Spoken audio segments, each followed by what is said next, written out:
You suck at paddle, and it's not your grip, it's not your smash, it's not even your fitness.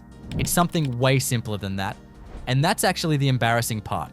The players who figured this out years ago, they look calm, controlled, almost boring to watch, but they win constantly. And the players who never figure it out keep buying new rackets, keep taking clinics, keep grinding for years, and stay stuck at the same level. The gap between those two groups isn't talent. It's not even technique. It's 4 things that nobody explains properly because most coaches assume you already know them. You don't. Almost nobody does. So let's fix that right now. Number 1, the baseline is not home. The first reason you're losing points you shouldn't lose is that you treat the baseline like it's where paddle happens. You stay there, you rally from there, you feel comfortable there. And that's exactly why you're stuck. Paddle is not a baseline sport. It never has been. Here's how you need to start thinking about the court. There are 3 zones on your side. The back court, right in front of the glass, that's your defensive zone. The middle area between the service line and the back, that's the transition zone. And the front, about 2 meters from the net, that's your attacking zone. Every single point in paddle is a battle for that attacking zone. Whoever gets there and stays there usually wins. Now here's the part that matters. The middle zone is the worst place to be. If you're stuck in the middle, you can't defend properly because you're too far up, and you can't attack properly because you're too far back. You're just standing there getting picked apart. But that's where most club players live. Right in the middle. Not committing to either side. The rule is simple. Every ball you hit should answer one question. Am I trying to take the net, keep the net, or get back to defense? If you don't know the answer, you're already playing wrong. And one more thing. Whatever you're doing, your partner has to be doing the same thing. When they push you back with a lob, both of you go back. Together. When you send them back with a good lob, both of you go forward. Together. The moment one of you is at the net and the other is at the back, you've broken your team. Any decent opponent will find the middle and end the point. So the first shift you need to make is this. Stop treating the baseline like your home. It's not. It's the place you go when you have to. The net is where you want to be. Every decision on the court should be about getting there. But knowing where to be is only useful if you can actually get there. And there's one shot that decides that, and most players use it completely wrong. Number 2, the lob is not a panic shot. This one sounds obvious until you realize almost nobody actually uses it right during a match. In paddle, the lob is not the shot you hit when you're in trouble. It's the shot you hit when you want to win the point. That's a completely different way of thinking. Let me make it concrete. Your opponents are at the net. They're comfortable. They're pressuring you. You have 2 options. You can try to hit hard through them, which almost never works because they're standing right there ready to volley. Or you can lift the ball over their heads, force them to turn around, run back, and hit a defensive overhead. Which one gives you more control of the point? Yeah, the lob. Every single time. Here's what happens when you lob well. Your opponents have to retreat. While they're retreating, you and your partner are stepping forward. When they finally hit the ball, they're now behind their own baseline, hitting a slow high shot that you can attack from the net. You just flip the whole point. But most players don't do this. They lob when they're desperate. They lob short. They lob straight to the opponent.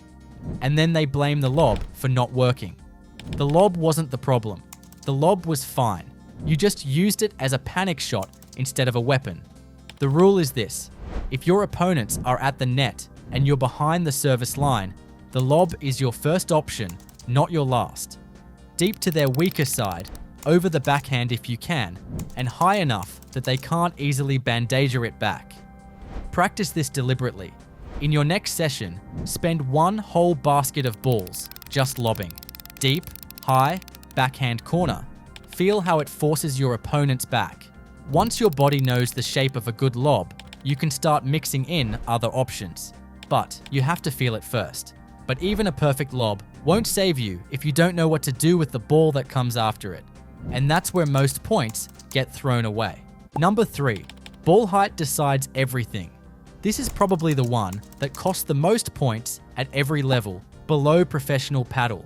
Knowing when to attack and when to just keep the ball in play, most players operate on one of two extremes. They try to smash every ball above their head, going for winners from bad positions, making errors, getting frustrated. Or they play everything so soft and safe that their opponents just wait for the short ball and finish the point anyway. Neither works. And the players who figure out the middle ground are the ones who actually improve. Here's the framework. If you're at the net and the ball is at your waist or higher and your opponents are still back, that's a green light. Go for it. Bandeja to keep the pressure. Vibra if you want to angle them off court. Smash if the ball sits up cleanly above your head and you have balance. If you're at the back and the ball is high, deep, and heavy with pace, that's a red light. Your one job is to get the ball back with a lob. Not to try a chiquita, not to try a passing shot, not to try something clever. Just a good deep lob that gives you and your partner time to reset. The problem is, most people flip this. They go for winners when they're off balance and defensive. And when they finally have a nice high ball at the net, they get nervous and just tap it back safe. That's backwards. And it's costing you games constantly. The green light and red light isn't about the score. It's not about how important the point is. It's about where you are and how high the ball is. That's the only thing you should be reading when you decide how much to go for. Train yourself to ask one question before every shot. Am I attacking or am I resetting? Answer that honestly and let it tell you what shot to hit. But there's still one part of the court that's going to punish you no matter how good your decisions get. And it's the part most players are actively fighting. Number 4. The walls are your friend, not your enemy. Now this one is going to feel wrong at first, because if you came from tennis, your whole instinct is to hit the ball before it gets near a wall. And that instinct is killing you in paddle, because half the time, the wall is going to play the ball for you if you just let it. When you're defending at the back glass is doing you a huge favor.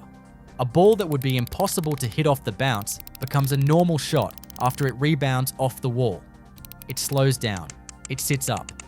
It gives you time to load your legs and hit a proper lob, but only if you get out of its way. Most people stand right where the ball is going to land, get jammed, and hit a garbage shot. Then they blame the wall. The rule is simple. When a deep ball is coming at you, step back with it. Give yourself space. Let the ball hit the glass, come off, and drop into a nice hitting zone. Then hit through it. That is the entire art of wall defense. Not fighting the wall, using it. There's also a version of this at the net. When your opponents hit something with pace that's clearly going to bounce and rebound off your back glass, don't try to volley it. Let it go. Let the wall bring the ball back to a spot where you can attack it cleanly with a bandeja instead of a rushed volley. But only if you and your partner communicate. One of you calls wait or out, and both of you back off. This is especially useful when you're getting attacked with pace. Instead of trying to match their power, hit heavy and deep, let the walls do their job, and wait for your green light.